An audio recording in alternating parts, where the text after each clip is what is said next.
So a couple days ago, I posted a video on the wrestlers that WWE released. And today, now, I'm going to be talking about those wrestlers. And another thing I'm going to add is where I think they're going to end up. For example, say if I say one of them is probably going to go to AEW or New Japan or TNA or the NWA or something. So anyway, let's get started. Dakota Kai.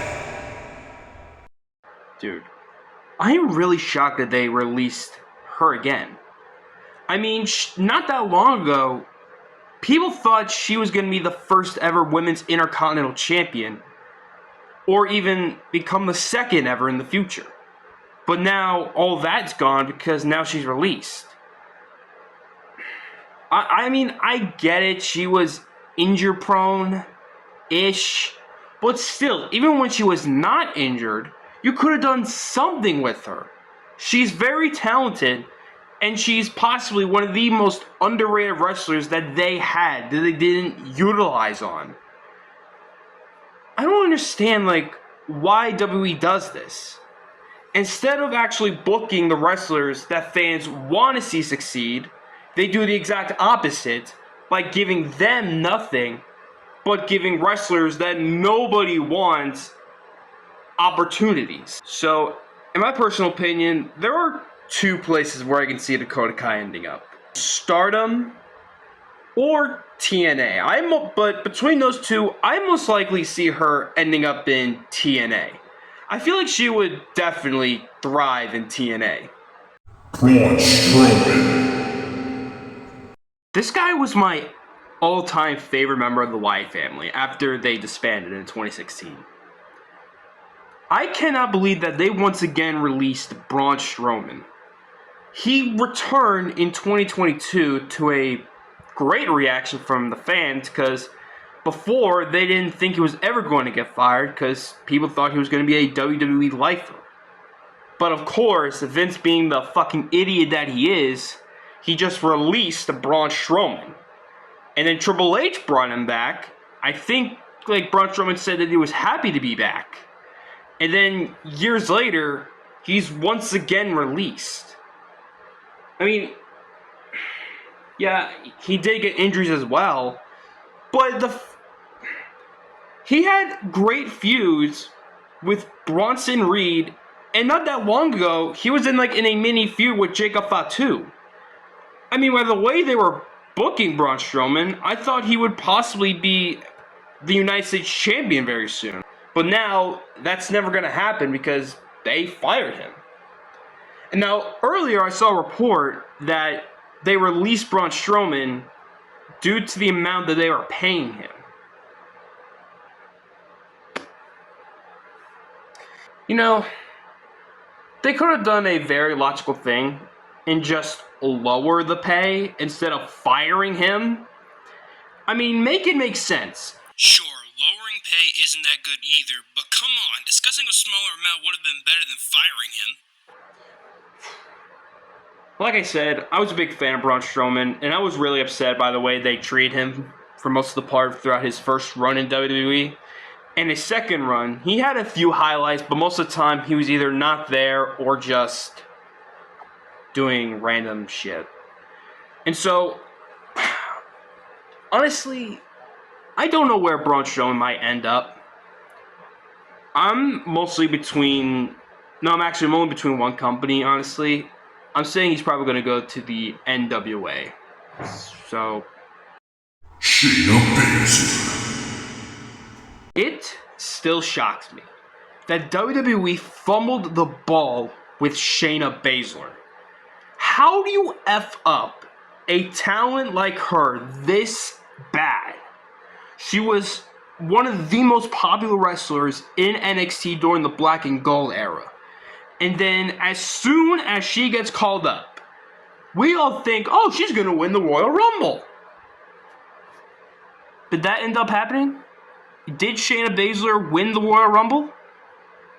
No. So who won the Rumble instead, you ask? Charlotte fucking Flair. Who in God's name asked for Charlotte Flair to win that Rumble? I can tell you, no one asked her to win that match. We all thought, well, of course, logic, that Shaina Baszler was going to win because, one, she was very over in NXT. Two, she was one of the longest reigning NXT Women's Champions. How could you not pull the trigger on Shaina Baszler right then and there? You could have made her a top star, but Vince said, nah, I'm not going to do anything with you. You're just a rip-off Ronda Rousey. Even years later, I'm still shocked of how bad they ruined Shaina Baszler. She could have been a bigger star, but instead, WWE did nothing. And I thought Triple H was going to fix that because, one, he liked Shaina Baszler. But, once again, that didn't happen. And Shaina Baszler was in multiple effing tag teams. She was in one with Ronda Rousey, of course, because why not? And she was in possibly one of the worst women's factions I've seen, Pure Fusion Collective. Is that their name? I'll have to look it up. I still want to know why WWE didn't pull the trigger with Shaina Baszler. I'm still shocked by that. I see 3 places where she can go. This is mostly not likely, but I kind of see her maybe trying TNA as an option. But the 2 I really feel like she might go to. Probably GCW, if that's like a place where wrestlers can sign, I guess. I don't know that much about that company. But the one I see for some reason the most is AEW. I don't know why. Maybe it's because she might fit into the Death Rider storyline. If they somehow manage to put her in that faction, if she does go there, would be an effing miracle-ish, I guess. Kaden Carter and Katana chance. Now, this women's duo legit felt like a real women's tag team, and not a tag team that was just put together for no reason. Kaden Carter and Katana Chance. I'm really shocked. Well, I mean, actually, what am I even saying? I'm not even shocked that they got released because they weren't used in months. And I feel like after they lost the women's tag team titles, it was already bad news because I felt like, oh, now they got no plans for them. And obviously that was correct. They really did nothing with them over the last few months. So like I said, they felt like a legit women's tag team. Like, they legit bonded so well, and they are obviously legit friends. And I really felt like they could be the face of the women's tag division. Possibly. I'm not saying that's a guarantee, but I mean, I wasn't really the biggest fan of them, but I can tell that they were a legit women's tag team that didn't feel forced. Because most of the women's tag teams are forced together. They weren't. It felt a legit women's tag team. And this one, obviously, I can see them going to TNA. 100%. If they somehow don't go to TNA and they go to a different company, once again, I'll be very shocked about that. Cora Jade.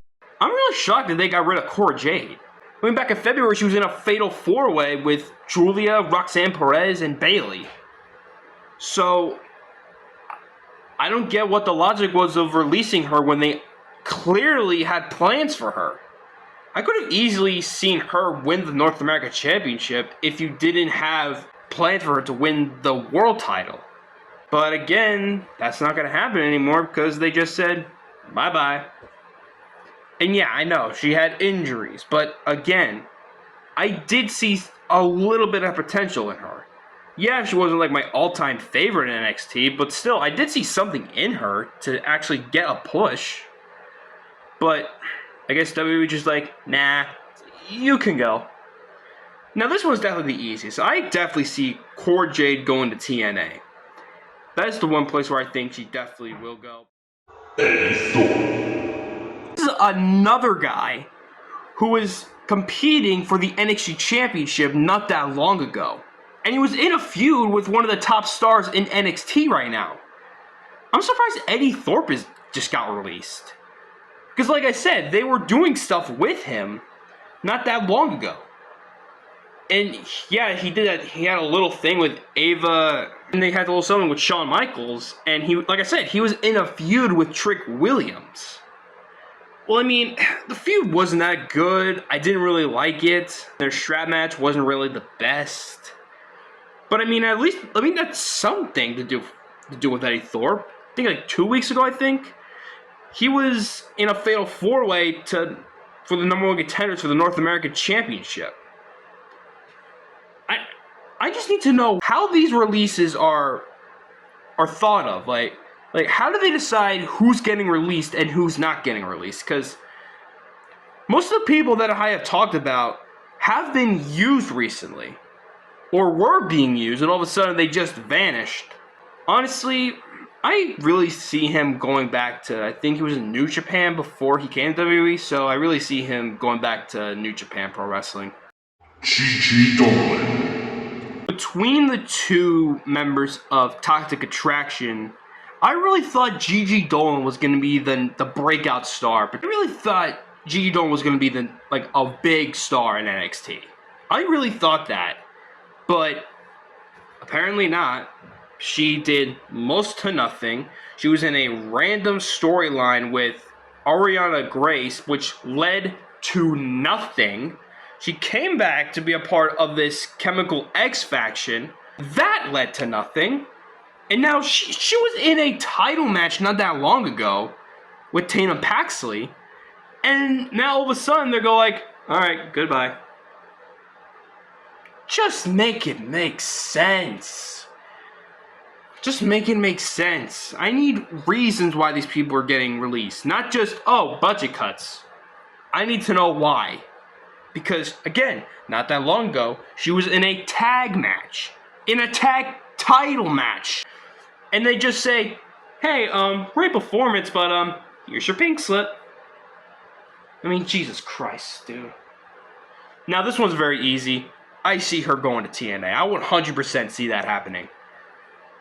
And I really hope she, eventually, if she does go there, I really hope she wins the TNA Women's Championship. Shotsi Blackheart. Wait. She didn't get released? Then why is she on this list? Not getting her contract renewed. Oh. I saw a video of Shotzi Blackheart not that long ago explaining, I don't remember what it exactly said, but it looked like a video of her describing her departure from WWE, and I just thought, oh, well, it was either that or they were going to set up a storyline for her, either on the main roster or at NXT. But then, a couple days later, I saw a message from one of my friends that said, oh, Shotzi got moved to the Illuminati section. And I immediately went, oh, she probably got released then. But then I found out that not only, she technically didn't get released. WWE just said that they're not going to renew her contract. I really was a big fan of Shotzi. She was another one that I thought was going to be the next big star in NXT during the Black and Gold era. I really thought she was going to win the NXT Women's title in the future. But again, that didn't happen. Got onto the main roster. Got her last name cut off because that's what Vince does. And then she had a slightly potential heel turn, which led to nothing with Sasha Banks. Oh yeah, I forgot that terrible effing match that she had with Ronda Rousey. Can't believe I remember that shit. Heh. Not happy I remembered that. Okay, I see her going to two places. Either TNA or AEW. Either one of those two, I feel like she could do good in. But in my personal opinion, I really want to see her in TNA than AEW. Gallas. Now, this is a faction not many people really cared about, and that was Gallas. Do you guys remember a post about Gallas helping The Rock train for WrestleMania? By that, I guess many people thought, oh, The Rock likes them. I guess they will stay, but nothing happened after that. Literally nothing. I think they had one more match in NXT, vanished, I think all members went on Evolve, and did nothing there, and they just go, yeah, you're gone. Like I said, I wasn't really the biggest fan of Gallas, But I did see a slight little potential in them to be a great faction in NXT. But WWE and NXT didn't utilize on that faction. And not only were they just not booked well, but when they did hold the NXT tag titles, it felt like a boring title reign. It just felt nothing, and it just meant nothing. And honestly, I can see them going to AEW. I don't know why I see them going there, but I feel like that would be a good place for them. So obviously, the main point of all this is getting released sucks. But honestly, sometimes it can be a blessing in disguise because when you're out of WWE, you can go to a different company and become a bigger star than in WWE. So that's where I think some of these wrestlers are going to go and what my opinion on them was. So thank you guys for watching, and I'll see you all in the next video.